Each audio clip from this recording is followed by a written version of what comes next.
Hello friends, good morning to all of you.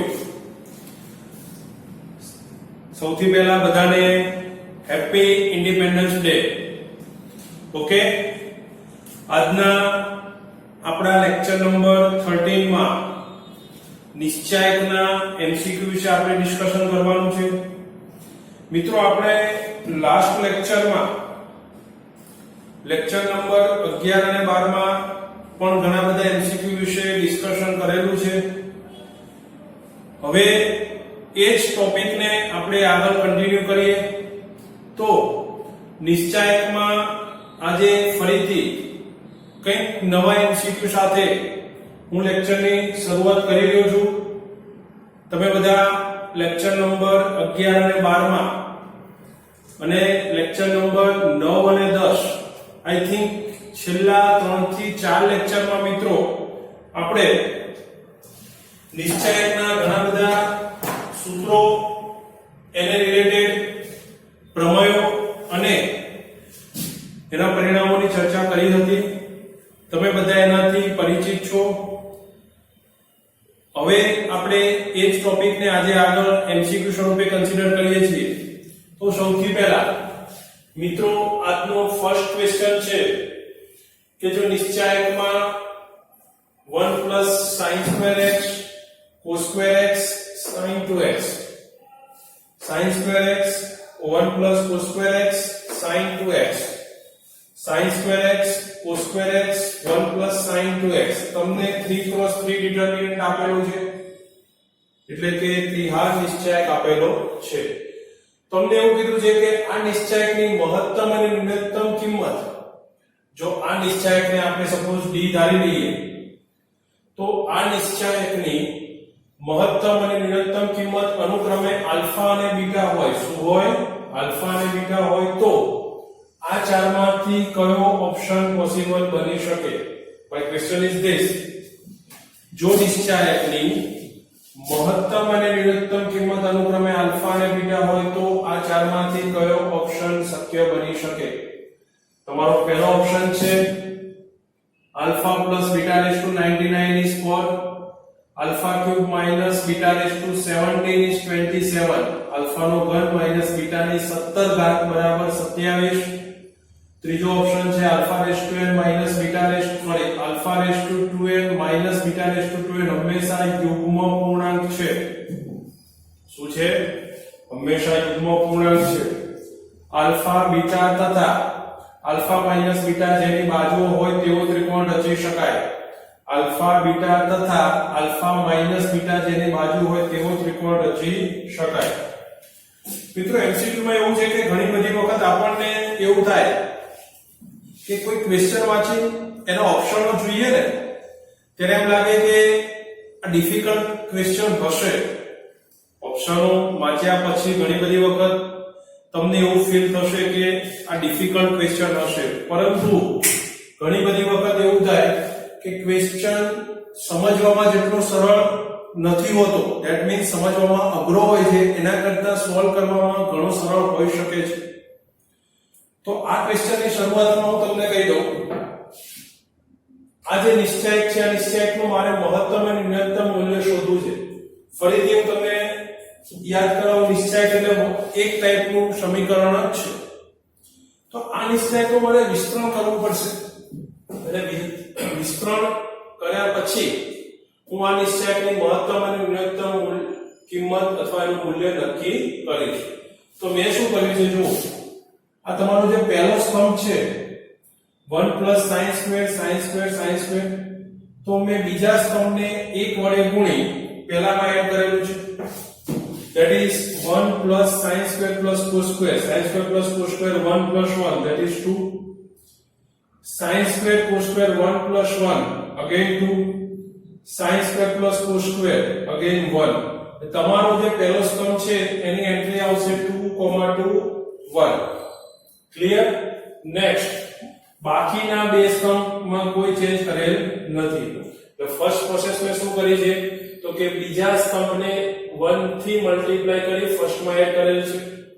હવે અહીંયા જો હવે મારે નિશ્ચાયકનું વિસ્તરણ કરવું છે, તો મિત્રો નિશ્ચાયકના વિસ્તરણ માટે એક સરળ રસ્તો એ છે કે જો તમારા નિશ્ચાયકમાં બની શકે તેમ જેટલી એન્ટ્રી 0 થઈ શકતી હોય તો પહેલા એને 0 કરવા પ્રયત્ન કરવાનો છે. કેમ? કારણ કે તમારો નિશ્ચાયકનું વિસ્તરણ 0 થી ઘણું બધું સરળ બની જશે. તો મેં શું કર્યું છે? મેં માત્ર પહેલી હારનો ઉપયોગ કરેલો છે. પહેલી હારને -1 વડે ગુણી બીજા ઉમેરો એટલે આ 0 થઈ જાય. અહીંયા -cos square plus cos square 0, the answer is 1. sin 2x 0. same way પહેલી હારને -1 વડે ગુણી ત્રીજા ઉમેરો આ -2 plus 1 again -1 cos square again 0. 1 plus sin 2x એ પણ 1. તો મિત્રો તમે આ બે પ્રોસેસ કરશો, પહેલી હારમાં કોઈ ચેન્જ નહીં આવે, બીજી અને ત્રીજી હારમાં મેક્સિમમ એન્ટ્રી 0 થઈ જશે. જોઈ લો. I repeat it again, ફરીથી રિપીટ કરું. પહેલી હારનો ઉપયોગ કરેલો છે, પહેલી હારને -1 વડે ગુણી બીજામાં અને પહેલી હારને -1 વડે ગુણી ત્રીજામાં ઉમેર્યા છે. હવે હું એનું વિસ્તરણ કરું છું પહેલી હારથી. મિત્રો હું પહેલી હારથી વિસ્તરણ કરીશ તો પહેલી હારમાં 2 છે તો 2 એકા 2, બાકી તો આ 0 થશે. આ -cos square થી વિસ્તરણ કરીશ તો આ 0, આ પણ 0 એટલે એ ટર્મ મેં લખેલું નથી. લાસ્ટ એન્ટ્રી sin 2x, તો sin 2x થી વિસ્તરણ કરીશ તો આ 0 થશે, વચ્ચે સૂત્રના માઈનસ અને આ -1 એટલે +1 થઈ જશે. તો મિત્રો અલ્ટીમેટલી તમારી d ની વેલ્યુ આવશે 2 plus sin 2x, એટલે આ તમને 2 plus sin 2x કે d ની વેલ્યુ મળી. હવે મારે એનું મહત્તમ નિરંતર મૂલ્ય શોધવું છે. તો મિત્રો મારે મહત્તમ નિરંતર મૂલ્ય શોધવા માટે sin 2x, તો આપણે બધા જાણીએ છીએ કે sin 2x નો વિસ્તાર -1 થી +1 ની વચ્ચે આવે. યસ યા નો? યસ. તો sin 2x lies between -1 to +1. હવે હું શું કરું છું? મારે sin 2x નથી જોતા, sin 2x ની બાજુમાં +2 પણ જોઈએ છે. તો મેં શું કર્યું છે? ત્રણેય બાજુ +2 એડ કર્યા. +2 અહીંયા 1 + 2 that is 3. તમે આમ પણ લખી શકો છો 1 + 2. so therefore 2 - 1 is 1. આ તમારો ટોટલ d બની ગયો. આ તમારો 1 + 2 3. તો તમારા d ની વેલ્યુ 3 કે 3 કરતા નાની અને 1 કે 1 કરતા મોટી, એનો મતલબ કે આ તમારું ન્યૂનતમ મૂલ્ય થશે, આ તમારું મહત્તમ મૂલ્ય થશે. ન્યૂનતમ મૂલ્યને આપણે બીટા કીધું છે, મહત્તમ મૂલ્યને આલ્ફા કીધું છે. તો આલ્ફાની વેલ્યુ 3 અને બીટાની વેલ્યુ 1. તો મિત્રો આલ્ફાની વેલ્યુ 3 અને બીટાની વેલ્યુ 1, 1 ની ગમે તેટલી ઘાત કરશો આન્સર 1 જ રહેશે. તો 3 + 1 is 4, so your final answer is 4. જો મિત્રો તમને ઓપ્શન ઉપરથી કદાચ એવું લાગ્યું હશે કે ક્વેશ્ચન ઘણો ડિફિકલ્ટ છે, પણ ક્વેશ્ચન ડિફિકલ્ટ નથી, સિમ્પલ જ છે. એનું વિસ્તરણ કરવાથી તમને એની મહત્તમ ન્યૂનતમ કિંમત મળશે, તો તમે આન્સર એનો ઈઝીલી આઈડેન્ટિફાઈ કરી શકશો. ક્લિયર? ઓકે.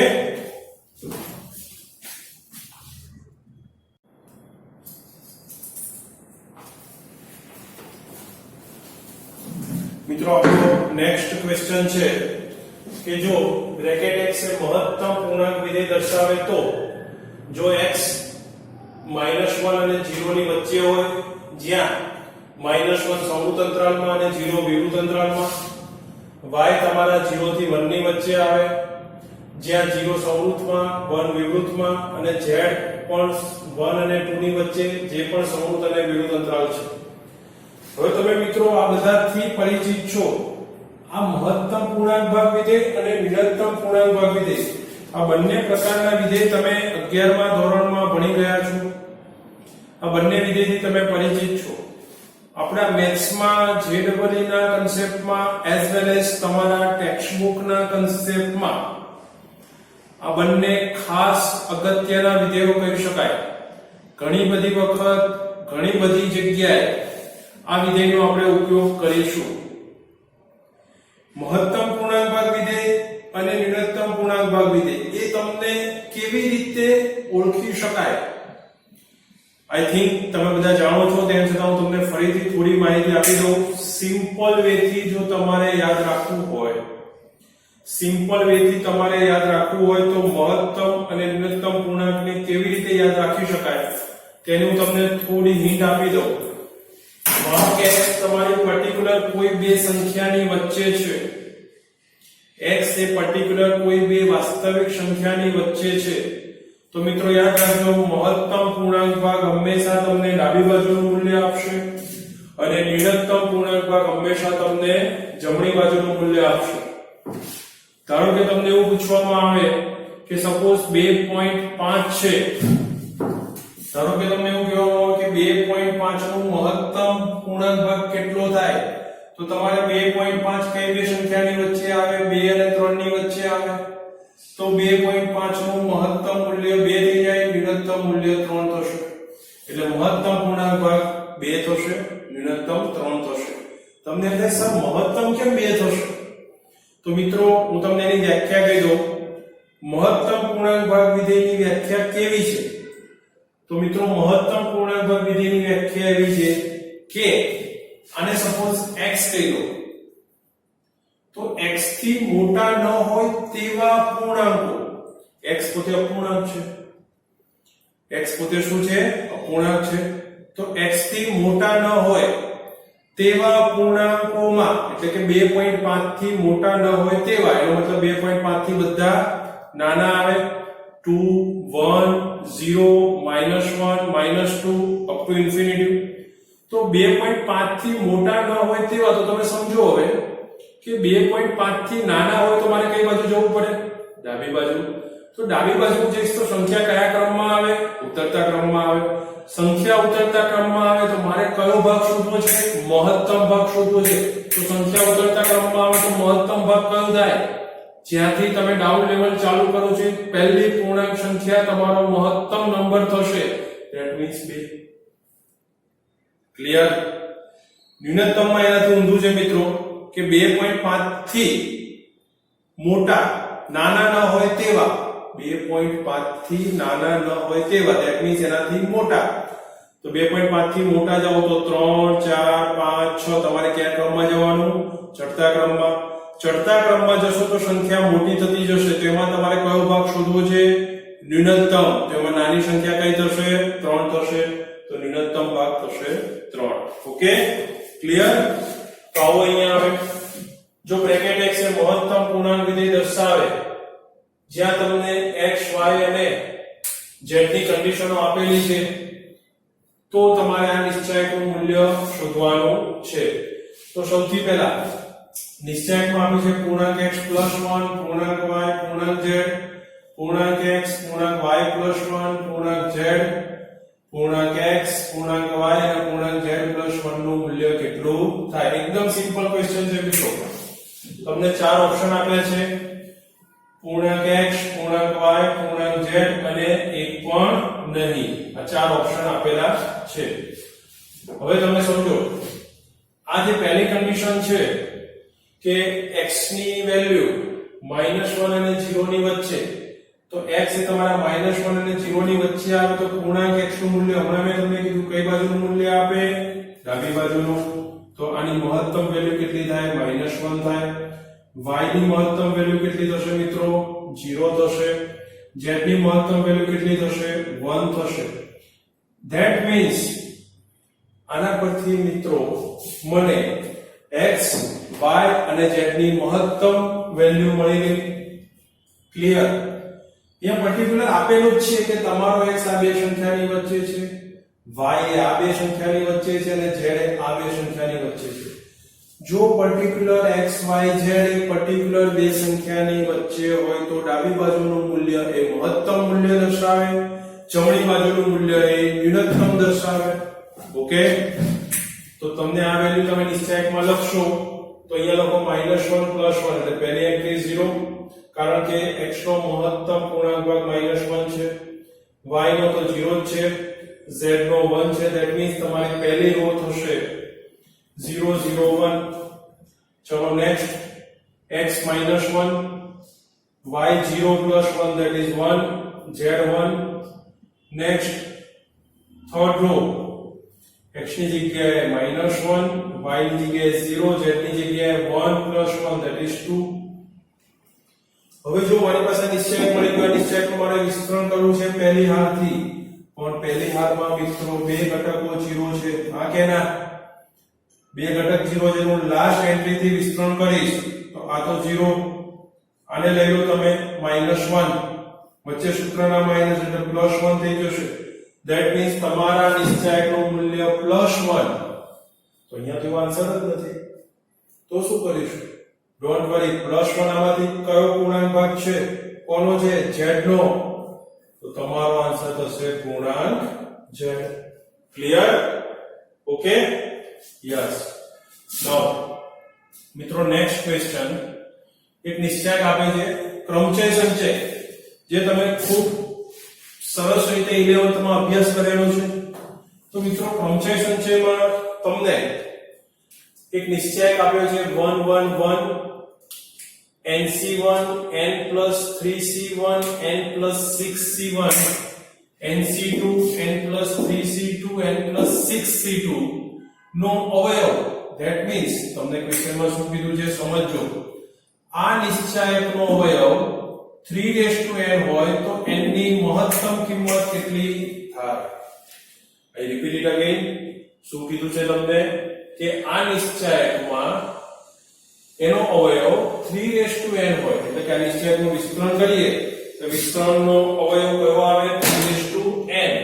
તો એની n ની મહત્તમ કિંમત કેટલી થશે? એકદમ સિમ્પલ ક્વેશ્ચન છે મિત્રો. જુઓ અહીંયા તમને જે નિશ્ચયક આપે છે એની પહેલી હાર 1 1 1, બીજી હાર nc1 that is n itself, n + 3c1 that is n + 3, n + 6c1 that is n + 6. Clear? પહેલી બે હાર ક્લિયર. ત્રીજી હાર nc2, યાદ કરો nc2 એટલે n n-1/2. બે સ્ટેપ પાછળ જવાનું અને જેટલા સ્ટેપ પાછળ જાઓ એટલા છેદમાં લખી નાખવાના. 2 ફેક્ટોરિયલ that is 2, પણ અહીંયા 2 જ આવશે. n + 3c2 that is n + 3 n + 2/2. કારણ કે યાદ કરો મિત્રો, તમે આ રીતે લખતા હતા NCR એટલે n ફેક્ટોરિયલ છેદમાં n - r factorial * r factorial. આ કેના એ NCR અને NPR તમારે લખવું હોય તો n ફેક્ટોરિયલ છેદમાં n - r ફેક્ટોરિયલ આટલું પણ લખી શકાય. તો આ જે NCR છે એમાંથી હું આટલો પાર્ટ કન્સિડર કરું તો NPR થઈ ગયું. તો NCR is equal to NPR by r factorial. yes या no? yes. તો અહીંયા એ ફોર્મ્યુલાથી પણ જઈ શકાય અને એ ફોર્મ્યુલાથી નથી જવું તો માની લો કે તમારે 5c2 ફાઇન્ડ કરવા છે તો કેટલા સ્ટેપ પાછળ જવાનું? બે સ્ટેપ. તો 5 * 4 જેટલા સ્ટેપ પાછળ કેટલાથી ડિવાઈડ કરી નાખો આન્સર આવશે 10.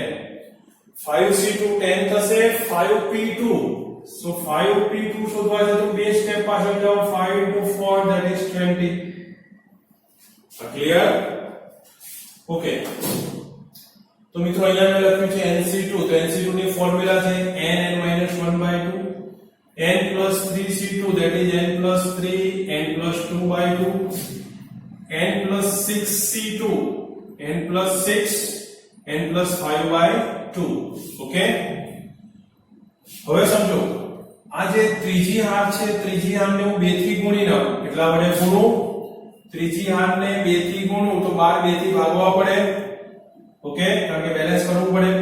તો અહીંયા n * n square n * n - 1 that is n square * n square plus 2n plus 3n plus 6 that is n square plus 5n plus 6 આ બંનેનો ગુણાકાર.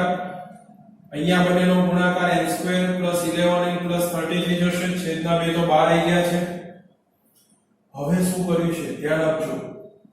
તો પહેલી જે હાર છે, સોરી પહેલો જે સ્તંભ છે, હાર નહીં સ્તંભ, કારણ કે અહીંયા મારી પાસે 1 છે, મારે આ એન્ટ્રી 0 કરવી છે. હમણાં જો જ્યારે મિત્રો નિશ્ચયકનું વિસ્તરણ કરીએ ત્યારે બધા હાર અને સ્તંભના ઘટકોને એક સાથે કન્સિડર નહીં કરવાના. કોઈ પણ એક એન્ટ્રી 0 થતી હોય ને એના ઉપર ફોકસ કરો. ધારો કે આને 0 કરવી હોય તો હું આને -1 વડે ગુણીને આમાં ઉમેરું તો 0 થઈ જાય. તો બાકીની બે એન્ટ્રી ઉપર શું ઇફેક્ટ આવે છે એ વિચારીએ. તો આને હું -1 વડે ગુણીને આમાં ઉમેરું તો 0. આ -n પ્લસ n 0 જે ત્રણ જ બાકી રહે. આ -n2 plus n2 0 plus n plus 5n 6n plus 6. એનો મતલબ કે તમારી સેકન્ડ કોલમ ક્લિયર થઈ ગઈ. સેમ વે મિત્રો એ જ પ્રોસેસ હું થર્ડ કોલમ ઉપર કરું છું. તો મારી પાસે 0 6 અને 12n પ્લસ 30 બાકી રહેશે. હવે તમે જુઓ આ જે નિશ્ચાયક મળ્યો આ નિશ્ચાયકની પહેલી હાર માં બે એન્ટ્રી 0. પહેલી હારમાં બે એન્ટ્રી 0 તો હું પહેલી હારના પહેલા ઘટકથી મિશ્રણ કરીશ.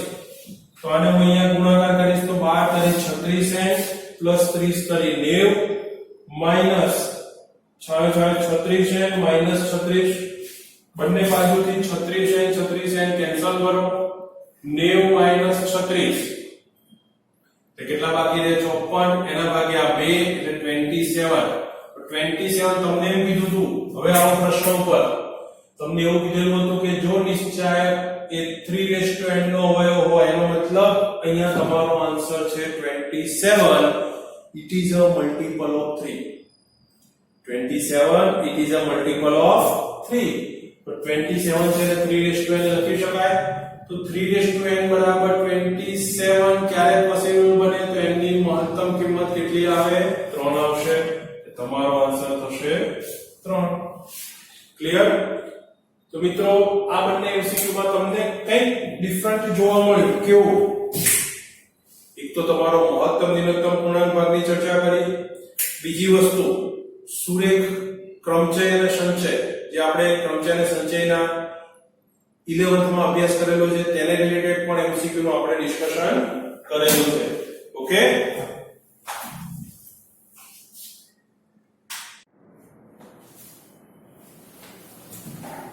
Now next question is my dear friends ફરીથી આપણે આવીએ ઓમેગા ઉપર.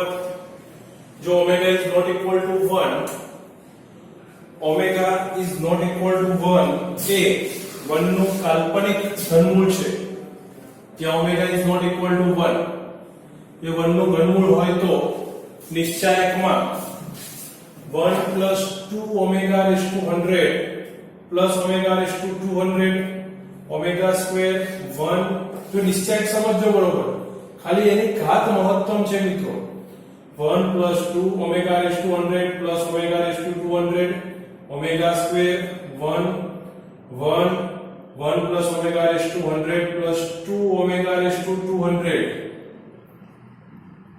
2 omega raised to 200 omega square 2 plus omega raised to 100 plus omega raised to 200. તો આ નિશ્ચાયકનું મારે મૂલ્ય શોધવાનું છે. શું શોધવાનું છે? આ નિશ્ચાયકનું મૂલ્ય. તો કયું થાય? 1 omega square અને 0. આ ચારમાંથી કઈ વેલ્યુ પોસિબલ બને? સિમ્પલ છે, આપણે અગાઉ ભણેલા છે મિત્રો. 11th માં તમે સંકર સંખ્યામાં ફરીથી તમને યાદ કરાવી દઉં. 11th માં સંકર સંખ્યામાં તમે 1 ના ઘનમૂળ વિશે ડિસ્કશન કરેલું હતું. તો અહીંયા ઓમેગા એ 1 નું ઘનમૂળ છે તો ઓમેગા ક્યુબ 1 થશે. ઓમેગા ક્યુબ 1 થાય તો 1 પ્લસ ઓમેગા સ્ક્વેર 1 ના 3 ઘનમૂળનો સરવાળો 0 જે આપણે બધા જાણીએ છીએ. હવે આ આખા ક્વેશ્ચનમાં તમારે બે જ વેલ્યુ શોધવાની છે. એક તો ઓમેગા રેઝ ટુ 100 અને ઓમેગા રેઝ ટુ 200.